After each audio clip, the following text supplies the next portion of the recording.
में ये एक ऐसी जगह है जहाँ कंपास काम करना छोड़ देता है। यहाँ पर सैकड़ों की तादाद में शिप्स और एरोप्लेन्स गायब हो चुके हैं। और तो और इन इलाकों में ऐसे जहाजों को भी सफर करते देखा गया जो बरसों पहले गर्क हो चुके हैं। यहाँ एक ऐसी अजीब ताकत है कि बड़े बड़े प्लेन्स और शिप्स अपने अंदर खींच लेती है। यहाँ तक कि अमेरिकी मीडिया के कुछ जर्नलिस्ट और रिसर्चर को इस पर रिसर्च करने की वजह से कत्ल किया जा चुका है। आखिर इसकी हकीकत क्या है? हमासी टीवी में एक बार फिर से खुशामदीद। दोस्तों, दिलचस्प बात यह है कि इस ट्रायंगल का रकबा बाज़ाब्ता तौर पर कभी भी वाज़ेह नहीं किया, मगर ऐसा माना जाता है कि ये 5 लाख स्क्वायर मील पर बरमोदा, फ्लोरिडा और प्यूर्टो रिको के दरमियान फैला हुआ है। इस खत्ते में शिप्स के गायब होने वाक़यात की कहानियां 19वीं सेंचुरी के मिड में फैलना शुरू हुई, जबकि कुछ शिप्स बाद में मिल गई। लेकिन अजीब बात यह कि वो मुकम्मल खाली थी। यहाँ पर तजस्सुस और बढ़ जाता है कि आखिर उन शिप्स के लोग गए तो कहाँ गए? उनकी लाशें हैं ना हड्डियां। अगर कत्ल होते तो कम से कम डेड बॉडीज तो मिलती, लेकिन उनका कोई भी निशान शिप पर नहीं था, जबकि उनका सामान शिप पर मौजूद था। इसको शोहरत दिसंबर 1945 में उस वक्त मिली जब अमरीकी बहरिया की फ्लाइट 19 जो कि 5 टॉरपेडो बमबार तैयारों पर मुश्तमिल थी, अटलांटिक में मामूल के मिशन पर निकली और ये 5 प्लेन्स गायब हो गए। तैयारों का मलबा या अमले के 14 मेंबर्स के बारे में कुछ इल्म नहीं हो सका। लोगों के तजस्सुस में मजीद उस वक्त इजाफा होता है जब ये रिपोर्ट सामने आ गई कि इस फ्लाइट मिशन को ढूंढने वाले तैयारों में से भी एक और तैयारा गायब हो गया। दिलचस्प बात यह है कि अमेरिका बहरिया का यूएसएस साइक्लोप भी इस खत्ते में 1918 में गुम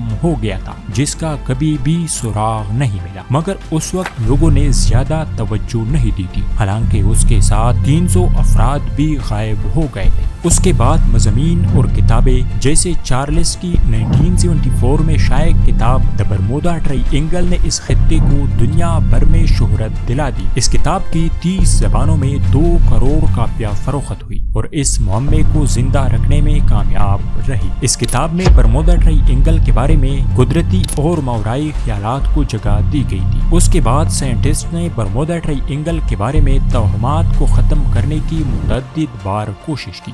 बहरी और फिजाई जहाजों के गायब होने पर मुख्तलिफ ख्यालात पेश किए। 2016 में कोलोराडो यूनिवर्सिटी के एक रिसर्च में इस राज को दरियाफ्त करने का दावा किया गया। उसके मुताबिक कि इस खत्ते के ऊपर पहले 6 पहलू बादल मुमकिन तौर पर बहरी जहाजों और तैयारों की गुमशुदगी का बायस बनते हैं। कोलोराडो यूनिवर्सिटी के माहिरीन की तहकीक में ये बताया गया कि ये 6 पहलू बादल 65 मील फी घंटा की रफ्तार से चलने वाले हवाएं पैदा करते हैं, जो एक हवाई बम की तरह काम करती हुई शिप्स को गर्क और एरोप्लेन्स को गिरा देती है। रिसर्चर का मानना है कि इस तरह के बादल इंतहाई गैर मामूली हैं। आप आम तौर पर बादलों के ऐसे कोने नहीं देखते। उन्होंने मजीद बताया कि इस तरह के बादल समंदर के ऊपर हवाई बमों की तरह काम करते हैं। वो हवा के धमाके करते हैं और नीचे आकर समंदर से टकराकर ऐसी लहरें पैदा करते हैं जो कि बहुत ज्यादा बुलंद होती हैं।